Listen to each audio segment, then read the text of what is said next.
NASA বলছে কিছু গ্রহাণু পৃথিবীর দিকে এগিয়ে আসছে, এতটাই বিশাল যে সভ্যতাই মুছে যেতে পারে। ৬৬ মিলিয়ন বছর আগে এক গ্রহাণু শেষ করে দিয়েছিল ডাইনোসরদের যুগ। আবার কি তা ঘটতে পারে এইবার আমাদের সঙ্গেই? আজকের এই ভিডিওতে চলুন সেটাই জানা যাক। অ্যাস্ট্রয়েড বা গ্রহাণু আসলে আমাদের সৌরজগতের প্রাচীন নিদর্শন। সেই সময়ের অবশিষ্টাংশ, যখন সূর্য আর তার চারপাশে থাকা গ্যাস ও ধুলোর মেঘ থেকে গ্রহগুলোর জন্ম হচ্ছিল প্রায় 4.6 বিলিয়ন বছর আগে। তখন পুরো সৌরজগৎ ছিল এক বিশাল ঘূর্ণায়মান ধুলোর চাকতি, যাকে বলে প্রোটোপ্ল্যানেটারি ডিস্ক। ধীরে ধীরে সেই ধুলোকণা আর গ্যাস একে অপরের সঙ্গে লেগে বড় বড় গুচ্ছ তৈরি করে। কিছু গুচ্ছ এত বড় হয়েছিল যে তারা গ্রহে পরিণত হয়, কিন্তু অনেকগুলো ছোট টুকরো সম্পূর্ণ গ্রহ হতে পারেনি।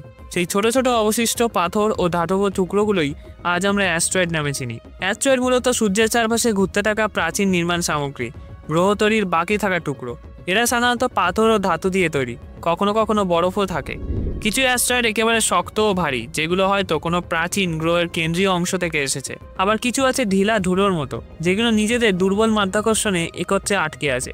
এরা কোটি কোটি বছর ধরে সূর্যের চারপাশে ঘুরছে, আমাদের সৌরজগতের জন্মের ইতিহাস বুকে নিয়ে। অ্যাস্ট্রয়েডের মধ্যে বেশিরভাগটাই থাকেন একটি নির্দিষ্ট অঞ্চলে, যাকে বলে অ্যাস্ট্রয়েড বেল্ট বা গ্রহাণু বেষ্টনী, যা মঙ্গল ও বৃহস্পতির কক্ষপথের মাঝখানে অবস্থিত।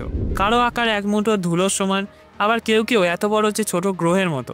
এদের মধ্যে সবচেয়ে বড় হলো সেরেস, যেটি একাই পুরো বেল্টের মোট ভরের প্রায় 1/3। অন্য বড় অ্যাস্ট্রয়েড হলো ভেস্তা, পালাস ও হাইজিয়া। অনেকেই ভাবে এই বেল্ট নাকি একদম ভিড়ভাট্টার মতো, কিন্তু আসলে দুটি অ্যাস্ট্রয়েডের মধ্যবর্তী দূরত্ব লক্ষ লক্ষ কিলোমিটার। এরা কেন কখনো একত্র গ্রহে পরিণত হয়নি তার মূল কারণ বৃহস্পতির বিশাল মাধ্যাকর্ষণ।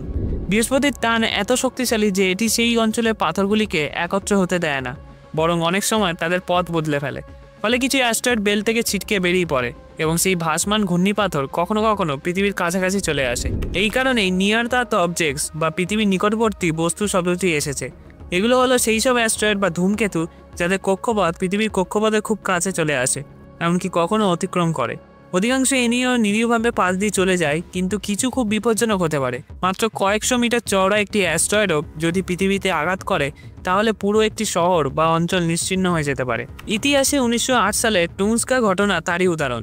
সাইবেরিয়ার আকাশে একটি ছোট গ্রহাণু বিস্ফোরিত হয়ে 2000 বর্গ কিলোমিটার বনভূমি ধ্বংস করেছিল, অথচ সেটির আকার ছিল মাত্র 50 থেকে 60 মিটার। এমন বিপর্যয় ঠেকাতে নাসা এবং বিশ্বের বিভিন্ন মহাকাশ সংস্থা 24 ঘন্টা আকাশ পর্যবেক্ষণ করে চলেছে। শক্তিশালী টেলিস্কোপ যেমন নিউ ওয়াইজ এবং পৃথিবীর বিভিন্ন পর্যবেক্ষণ কেন্দ্র থেকে এই গ্রহাণুগুলির কক্ষপথ নিরন্তর পরিমাপ করা হয়। প্রতিটি নতুন অ্যাস্ট্রয়েডের গতিপথ নির্ণয় করে নাসা সেটি কতটা বিপজ্জনক হতে পারে তা হিসাব করে। এই কাজের জন্য তারা ব্যবহার করে একটি উন্নত কম্পিউটার সিস্টেম, যার নাম সেন্ট্রি। এটি প্রতিটি পরিচিত এনিয়র ভবিষ্যৎ, গতিপথ ও সম্ভাব্য সংঘর্ষের সম্ভাবনা শত বছর আগেই গণনা করতে পারে। বর্তমানে বিজ্ঞানীরা 30,000-এরও বেশি নিকট পৃথিবী অ্যাস্ট্রয়েড ট্র্যাক করেছেন এবং প্রতিদিনই নতুন নতুন গ্রহাণু আবিষ্কৃত হচ্ছে। বেশিরভাগই ছোট কিন্তু কিছু বিশাল, পোটেনশিয়ালি হ্যাজার্ডাস অ্যাস্ট্রয়েডস নামে পরিচিত, যেগুলোর আকার 1 কিলোমিটারেরও বেশি।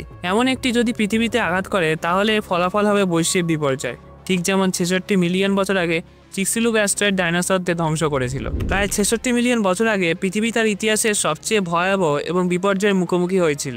এমন এক আঘাত যা এক পুরো যুগের অবসান ঘটায়। এই ধ্বংসযজ্ঞের মূল কারণ ছিল এক বিশাল 10 কিলোমিটার চওড়া উল্কাপিণ্ড, যা আজকের মেক্সিকোর ইউকাটান উপদ্বীপে আছড়ে পড়েছিল। আঘাতের জায়গাটিকে আজ আমরা জানি চিকসিলুক ক্রেটার নামে, যা প্রায় 180 কিলোমিটার ব্যাসের এবং সমুদ্রের নিচে গভীরভাবে লুকিয়ে আছে। এই সংঘর্ষের মুহূর্তে পৃথিবীতে মুক্তি পেয়েছিল এমন শক্তি যা প্রায় 10 বিলিয়ন হিরোশিমা পারমাণবিক বোমার সমান। উল্কাপিণ্ডটি পৃথিবীতে আঘাত করেছিল ঘন্টায় প্রায় 70,000 কিলোমিটার বেগে, আর তার ধাক্কায় বায়ুমণ্ডল ও ভূমি একসঙ্গে দহনে পরিণত হয়। কয়েক সেকেন্ডের মধ্যে বিশাল একটি গহ্বর সৃষ্টি হয়েছিল, চারপাশের পাহাড়গুলো মুহূর্তেই গুঁড়িয়ে ধুলোর সাথে মিশে যায়। সংঘর্ষের ট্রিলিয়ন টন গলিত শিলা, ধূলিকণা ও সালফারযুক্ত চুনাপাথর বায়ুমণ্ডলে ছিটকে যায়। আকাশ থেকে আগুনের বৃষ্টি নামে, গলিত কাঁচের মতো টেকটাইস সারা পৃথিবীতে ঝরে পড়ে। এর ফলে বিশ্বজুড়ে দাবানল ছড়িয়ে পড়ে, তাপমাত্রা অনেক স্থানে 1000 ডিগ্রি সেলসিয়াসে ছাড়িয়ে যায়। একই সঙ্গে শুরু হয় প্রচণ্ড ভূমিকম্প, যার মাত্রা আজকের মাপকাঠিতে 12 বা তারও বেশি ছিল বলে বিজ্ঞানীরা মনে করেন। সমুদ্রও থেমে থাকেনি, উল্কাপিণ্ডটি পড়েছিল অগভীর জলে, যার ফলে জন্ম নেয় 100 মিটার উচ্চতার বিশাল সুনামি, যা আটলান্টিক ও প্রশান্ত মহাসাগর জুড়ে তাণ্ডব চালায়। কয়েক ঘন্টার মধ্যেই পৃথিবীর চেহারা বদলে যায়। আগুনে জ্বলছে বন, আকাশ ঢাকা কালো ধোঁয়ায়, আর সমুদ্র ফুটন্ত লাভার মতো উত্তাল। তবে সবচেয়ে ভয়াবহ প্রভাবটি এসেছিল সংঘর্ষের পরবর্তী মাস ও বছরগুলোতে। ধুলো, ছাই ও সালফারের কণায় আকাশ ঢেকে যায়। সূর্যের আলো মাটিতে পৌঁছাতে পারেনি বহু মাস, এমনকি বছরের পর বছর ধরে। এটি তৈরি করেছিল এক ভয়ঙ্কর নিউক্লিয়ার উইন্টার। সূর্যালোক না থাকায় গাছপালা মারা যায় এবং তারপর একে একে মারা যায় তৃণভোজী প্রাণী এবং তাদের উপর নির্ভর করা মাংসাশী প্রাণীগুলো। পৃথিবীর গড় তাপমাত্রা হঠাৎ কমে যায়, বৃষ্টি হয়ে ওঠে অ্যাসিডিক, মাটির পুষ্টি নষ্ট হয়ে যায়, হ্রদ ও নদী বিষাক্ত হয়ে ওঠে। এই এক আঘাতেই পৃথিবীর ৭৫% জীব প্রজাতি বিলুপ্ত হয়ে যায়, যার মধ্যে ছিল ডাইনোসরদেরও চূড়ান্ত পতন। কেবল ছোট ছোট প্রাণী, পাখি, স্তন্যপায়ী ও কিছু সরীসৃপ বেঁচে যায় এবং নতুন যুগের সূচনা করে। চিকসুলুপ আঘাত পৃথিবীর জীববৈচিত্র্যকে সম্পূর্ণ নতুনভাবে গড়ে তোলে। যদি এই আঘাত না হতো, হয়তো স্তন্যপায়ীদের উত্থান হতো না, আর মানুষও হয়তো জন্ম নিত না। কিন্তু এই ঘটনার পর থেকে এক প্রশ্ন মানবজাতিকে তাড়া করে এসেছে: যদি এটা একবার ঘটেছিল, আবারও কি ঘটতে পারে? আজকের বিজ্ঞানীরা সেই প্রশ্নের উত্তর খুঁজছেন আকাশ স্ক্যান করে। নাসা এবং বিশ্বজুড়ে অন্যান্য সংস্থা হাজার হাজার নিয়ার আর্থ অবজেক্ট, যা পৃথিবীর কাছে আসা গ্রহাণু ও ধূমকেতুকে ট্র্যাক করছে। এর মধ্যে যেগুলো কক্ষপথ পৃথিবীর খুব কাছ দিয়ে যায় এবং আকারে বড়, সেগুলোকে বলা হয় পোটেনশিয়ালি হ্যাজার্ডাস অ্যাস্ট্রয়েড, অর্থাৎ সম্ভাব্য বিপজ্জনক গ্রহাণু। এই তালিকা একসময় সবচেয়ে বেশি ভয় তৈরি করেছিল 99942 অ্যাপোফিস নামের এক গ্রহাণু। 2004 সালে এটি আবিষ্কৃত হয় এবং প্রাথমিক হিসাব অনুযায়ী এটি 2029 সালে পৃথিবীতে আঘাত করতে পারে বলে ধারণা করা হয়েছিল। বিশ্বজুড়ে আতঙ্ক ছড়িয়ে পড়ে। একে বলা হচ্ছিল ডুমসডে রক, অর্থাৎ পৃথিবীর ধ্বংসের পাথর। কিন্তু পরে নির্ভুল পরিমাপের মাধ্যমে বিজ্ঞানীরা জানালেন 2029 সালে কোনো সংঘর্ষের সম্ভাবনা নেই, এমনকি আগামী এক শতাব্দীতেও না। অ্যাপোফিস পৃথিবীর খুব কাছ দিয়ে যাবে, মাত্র 32,000 কিলোমিটার দূর দিয়ে, যা অনেক উপগ্রহের থেকেও কাছে, কিন্তু এটি আমাদের আঘাত করবে না। আরেকটি গ্রহাণু বেনু, প্রায় 500 মিটার চওড়া, সম্প্রতি আলোচনায় এসেছে। এটি নাসার ওসিরিস রেক্স মিশন দ্বারা অধ্যয়ন করা হয়েছিল এবং 2023 সালের পৃষ্ঠ থেকে নমুনা পৃথিবীতে আনা হয়েছে। বেনু কক্ষপথ ভবিষ্যতে পৃথিবীর কাছাকাছি আসবে, বিশেষ করে 2100 থেকে 2200 সালের মধ্যে, কিন্তু সংঘর্ষের সম্ভাবনা মাত্র 1750টির মধ্যে একটি, অর্থাৎ খুবই ক্ষীণ। তবু নাসা ও অন্যান্য সংস্থা এটি নিয়মিত পর্যবেক্ষণ করে যাচ্ছে। অনেক সময় অনলাইনে ভাইরাল হয় 2007 FT3, 2015 JD1 নামের কিছু গ্রহাণুর কথা, যেগুলোকে পৃথিবীর ধ্বংসকারী বলে প্রচার করা হয়। বাস্তবে এগুলোর মধ্যে কোনো ঝুঁকি নেই। এরা অনেক দূরে, আকারে ছোট বা পৃথিবীর কক্ষপথ কখনোই প্রবেশ করবে না। নাসার প্ল্যানেটারি ডিফেন্স কোঅর্ডিনেশন অফিস নিয়মিত এমন গুজব খণ্ডন করে জানায় বর্তমানে কোনো গ্রহাণুই পৃথিবীর সঙ্গে সংঘর্ষের পথে নেই। তবু প্রশ্ন থেকে যায়, যদি সত্যিই কোনো উল্কাপিণ্ড আবার পৃথিবীতে আঘাত করে, তাহলে কি হবে?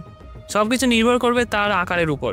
যদি এটি ছোট, অর্থাৎ 50 থেকে 100 মিটার আকারে হয়, তাহলে এটি একটি শহর ধ্বংস করতে পারে। 1908 সালের টুমস্কার ঘটনা ছিল এমনই এক আকাশে বিস্ফোরিত গ্রহাণু ফলাফল, যে 2000 বর্গ কিলোমিটার বনভূমি পুড়িয়ে দেয়, প্রায় 1000 হিরোশিমা বোমার শক্তির সমান। একটি মাঝারি আকারের, অর্থাৎ 300 থেকে 500 মিটার গ্রহাণু পুরো একটি দেশ নিশ্চিহ্ন করতে পারে।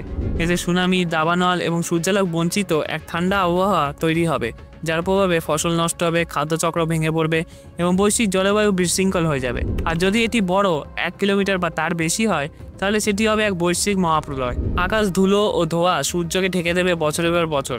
পৃথিবী অন্ধকারে ডুবে যাবে, তাপমাত্রা হঠাৎ কমে যাবে, উদ্ভিদ মারা যাবে, আর খাদ্যচক্র পুরোপুরি ভেঙে পড়বে।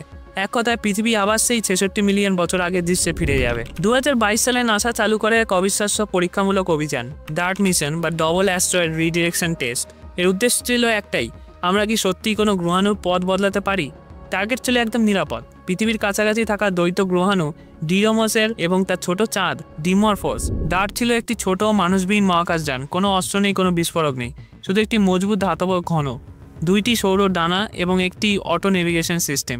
এর কাজ ছিল একটাই: ঘন্টায় 22,500 কিলোমিটার বেগে ডিমরফোসের গায়ে গিয়ে আঘাত করা। মাসের পর মাস ভ্রমণের পর 26শে সেপ্টেম্বর 2022 পৃথিবীর কোটি কোটি মানুষ লাইভ দেখেছিল ইতিহাসের সেই মুহূর্ত। ডার্ট সরাসরি ডিমরফোসে গিয়ে আঘাত করে, আর সঙ্গে সঙ্গে তার সংকেত বন্ধ হয়ে যায়, অর্থাৎ মিশন সফল।